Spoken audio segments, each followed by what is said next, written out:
Well, hello, students. Today we're going to be covering Chapter 7, Product Positioning, Branding, and Product Line Strategies.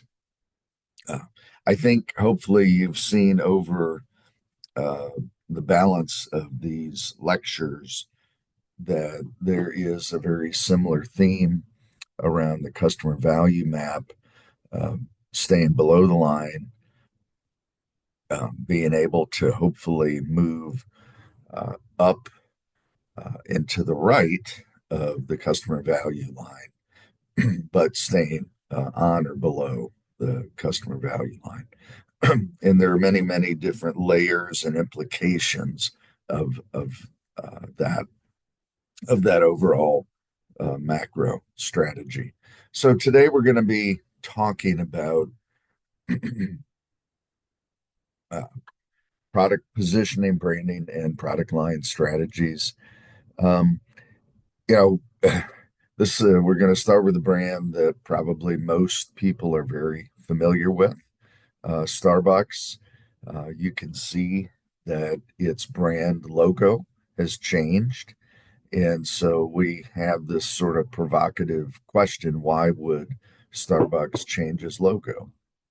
So we're gonna talk about that and many other things, yeah, in this lecture. First, starting with product positioning and positioning strategies. One of the uh, aspects of strategic marketing that we want to appreciate is that people, target audience, customers, both uh, consumers as well as businesses, have sort of a general idea of a position or a place in the industry landscape that a particular brand or excuse me, a particular company occupies. And so we're going to be initially talking about that. So if we look at Starbucks, for example, Starbucks is sort of its at the corporate level. It has its own brand, but then like many other companies or many other sort of core brands, there are brands that lie underneath sort of that umbrella. So certainly we could have Starbucks coffee. That makes a ton of sense, right? But they could have Starbucks water or apparel or skateboards. And so often you have a company or you have a core brand that are is sort of above these sub brands that exist within sort of the hierarchy of that brand. So we're looking at consumer packaged goods kind of product within uh, a brick and mortar store.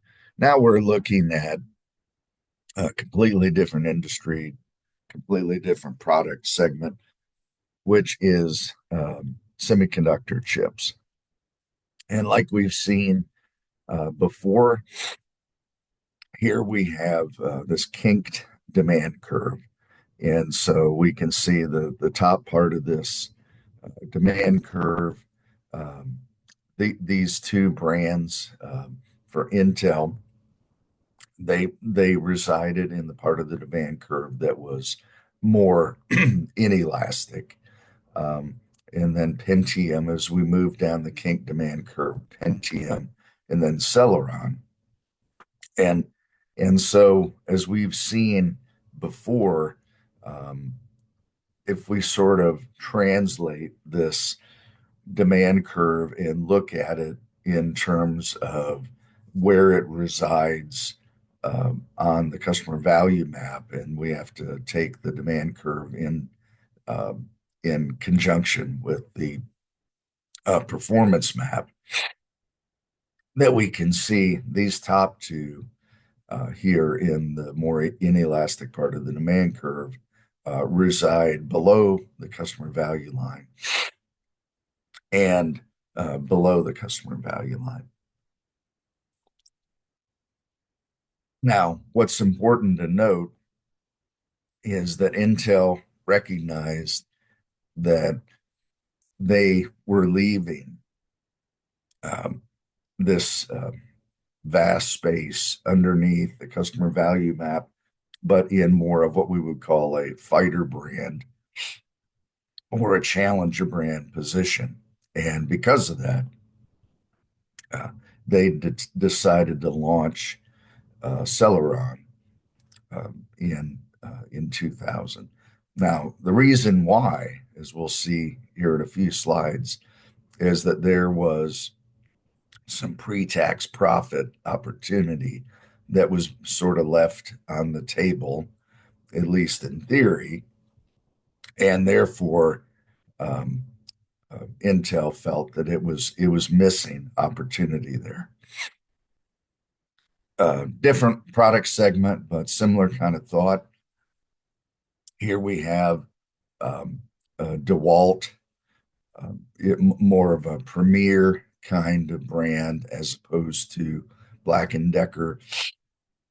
You can see that across these different product categories, light duty to medium and heavy duty, that DeWalt um, occupies a premier position as opposed to Black and Decker, where Black and Decker saw that there was an opportunity to, again, like Celeron with Intel, to capture this customer value, which resides um, below DeWalt, but still there is profitable opportunity there. So the question is, why do Black and Decker owns DeWalt? Why don't they use the Black and Decker or why don't they use Black and Decker with the DeWalt brand name? Because as we were talking about before, the notion of having a brand position in the customer's mind is very difficult to unseat. And so Black and Decker determined we're going to leave the DeWalt part of our overall brand umbrella to reside um, on its own at this higher level, and then we're going to launch this fighter brand, this Black and Decker brand that would reside below the DeWalt brand positioning. Similar type of, again, thought process. Excuse me. Loctite, a brand I'm fairly familiar with. It is a adhesive, um, and here one of their brands is this quick metal. You can see that initial brand positioning for Loctite was for production engineers with a price of around $10. And then Loctite determined that it wanted to reposition its product positioning to move from production engineers to machine maintenance workers. And they essentially doubled the price. Specifications, hopefully a lot stronger here, right, with the brand reposition. Nevertheless, this is a difficult move from an initial brand position to a more of a premier brand position. Excuse me. So here we'll move to another brand, a completely different product category, Nike. Certainly a brand that people are very familiar with. And I really like the way Best um, sort of deconstructs the notion of market share. And here he is articulating that market share is really a combination of product position. Where does that brand lie in the target audience's mind.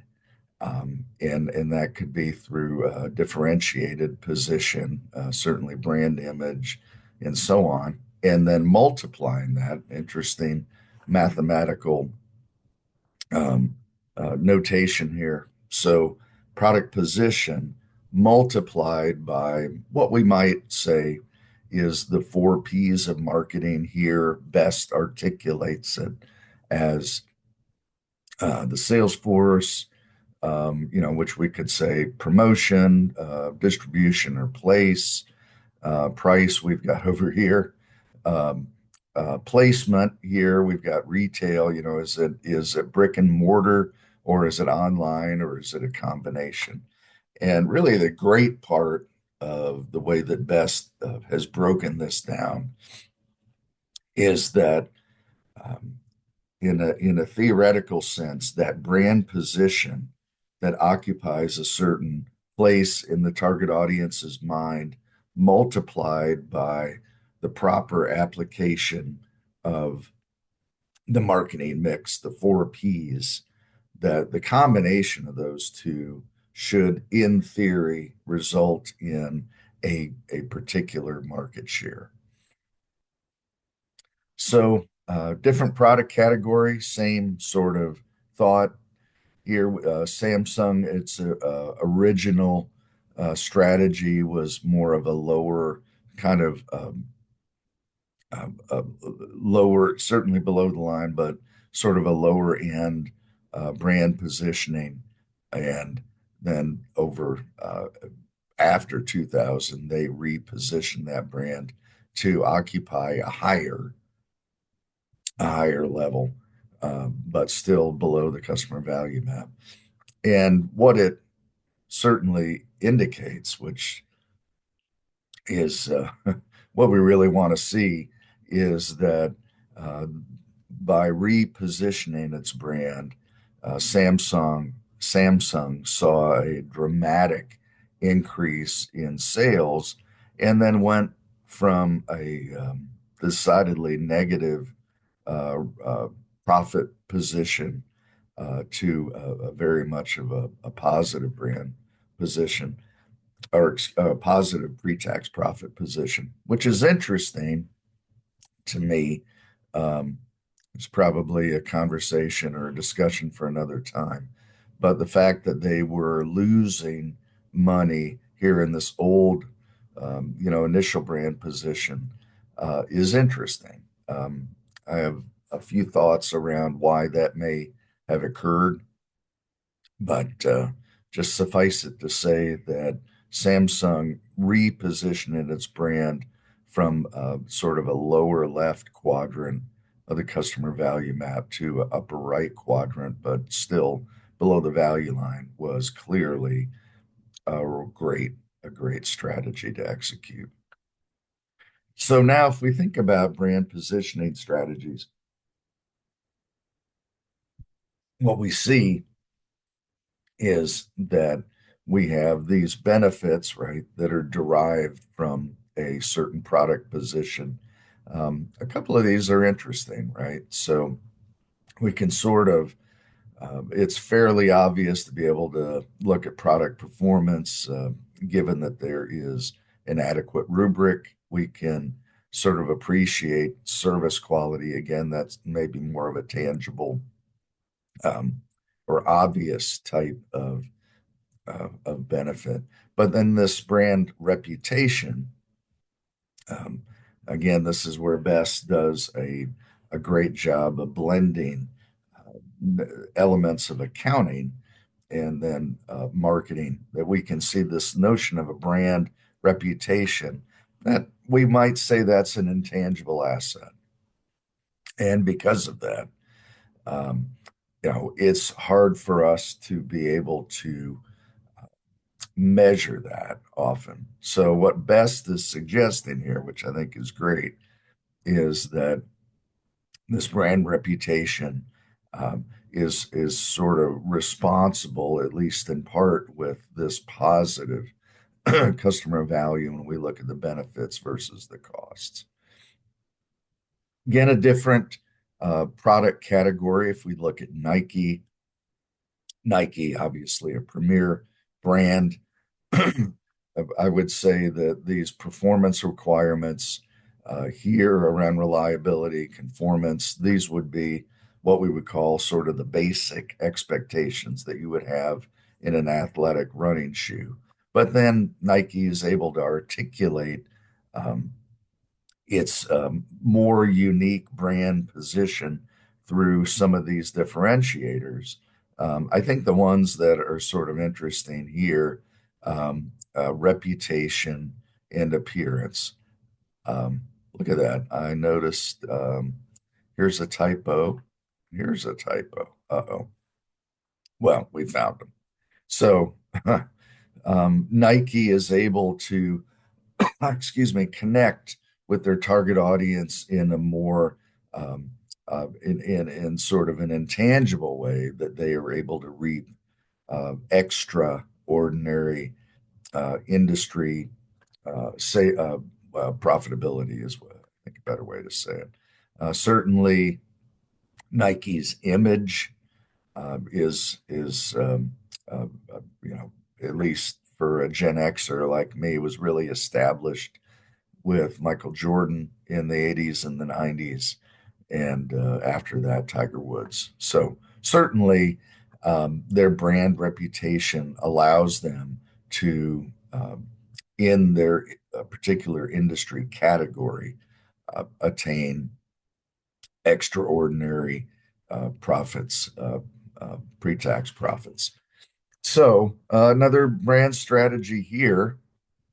Again, we sort of follow this customer value line from basic up to monogram.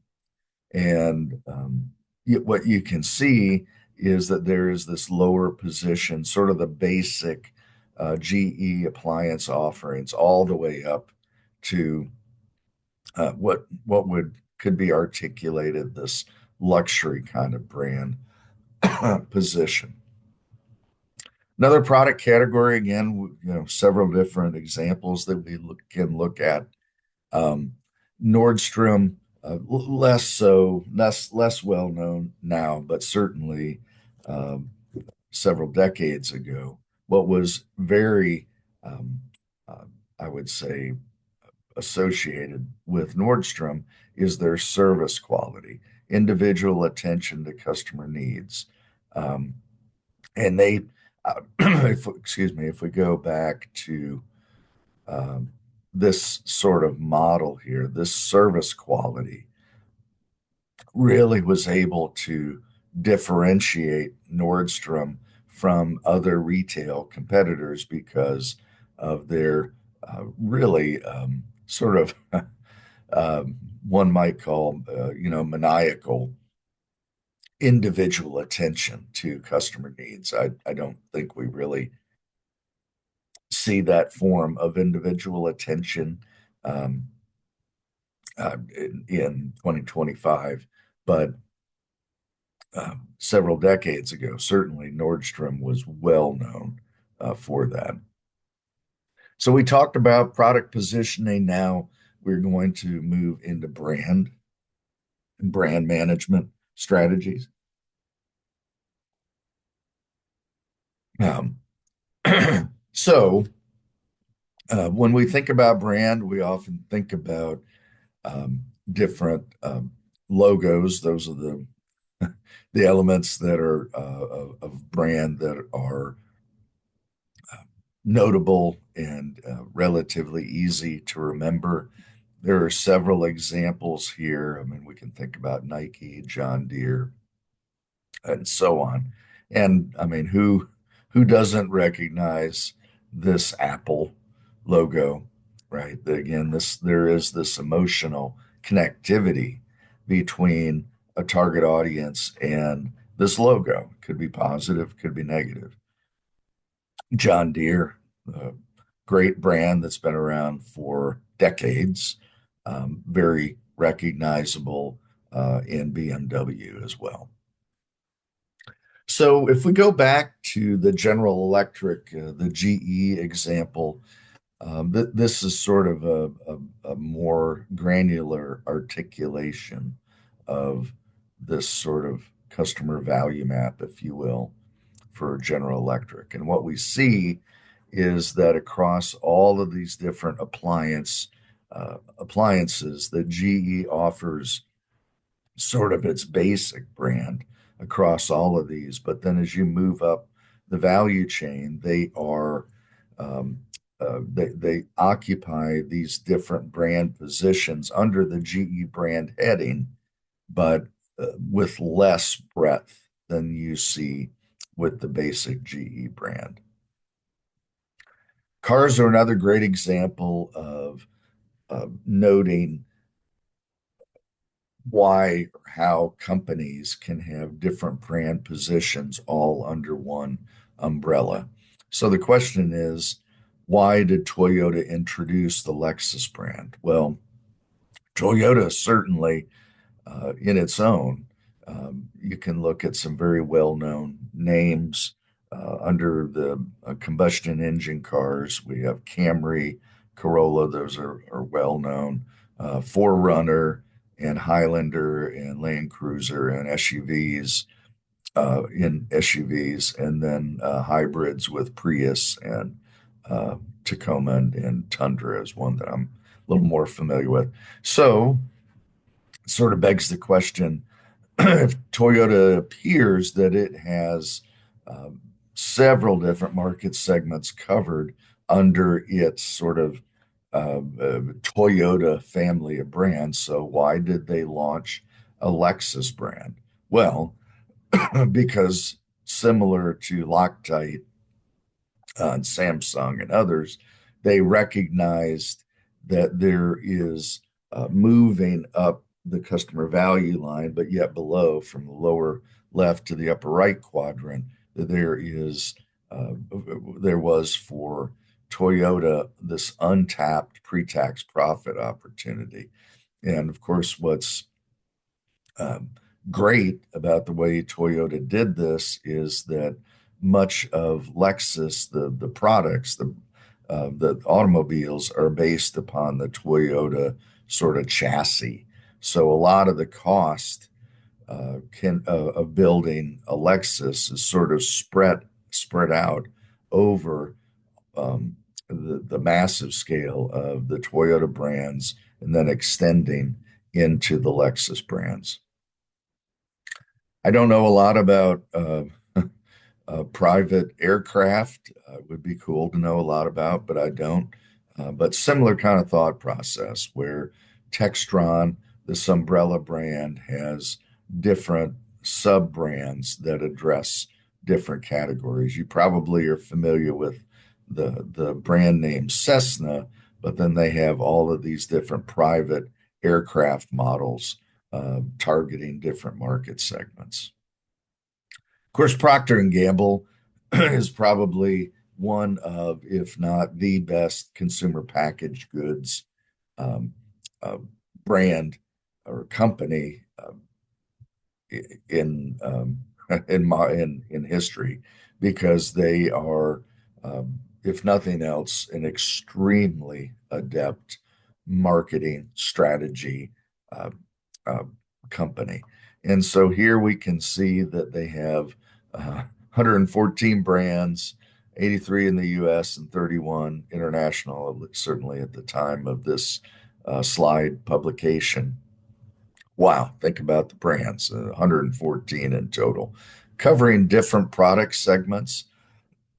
Here we sort of drill down into household care and detergents. And I would tell you, if you are a shop for groceries in your family, or if you're a single individual, it's amazing to me all the different detergent brands that exist. And I couldn't possibly tell you how Cheer is different or in a material way versus Gain or Tide. Um, but the sheer scale of the number of brands that Procter and Gamble has to manage, I guarantee you they have a very clear understanding of how to articulate each of the target audiences that are underneath these 114 brands. Brand naming is a very difficult business, I would say, at the highest level because it is quite subjective and often it connotes some emotions that are often difficult to articulate here. Different ways that we can approach brand naming. Of course, Walmart and Dell named after their founders, and Levi Strauss as well.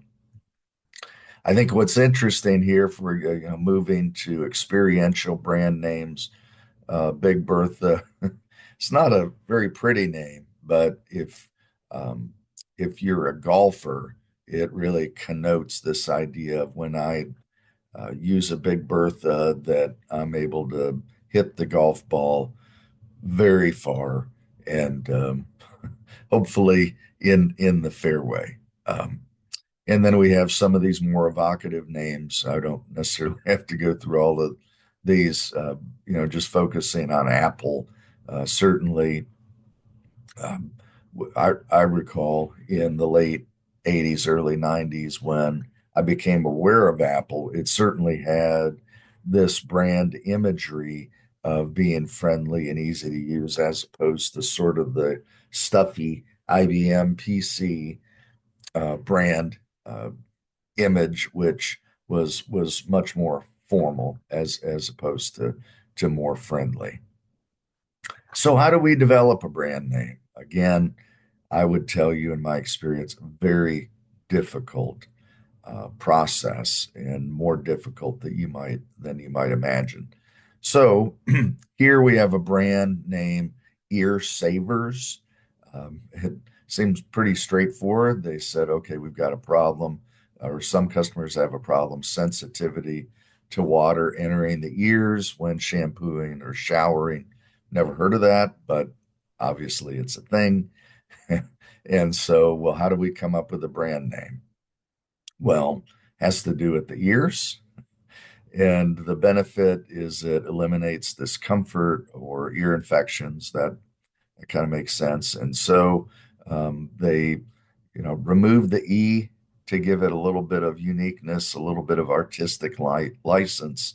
And so the name trademarked is Ear Savers for that particular product. So now let's move into product line strategies. Again, we've sort of have this continuing theme of how do brands position their products and their sub brands along that customer value map. Here we sort of introduce the idea again. We touch back to this idea of the bests blending of the accounting articulation of assets and liabilities, and we pull it into the branding context. And so we can see that similar to the customer value map position calculation, we have relative importance around those elements that would uh, be sort of diagnostic of an asset. And then the same thing around liabilities. So, what does the math look like? So, for example, here, if a given brand has an awareness of a complete 100% brand awareness, and if the brand awareness is part of the overall composition of a brand asset is worth 20%, 20 times 100, well, here we carry over the 20 into the brand asset score. On the other side of the accounting equation, or yes, accounting equation, got it. Thank you.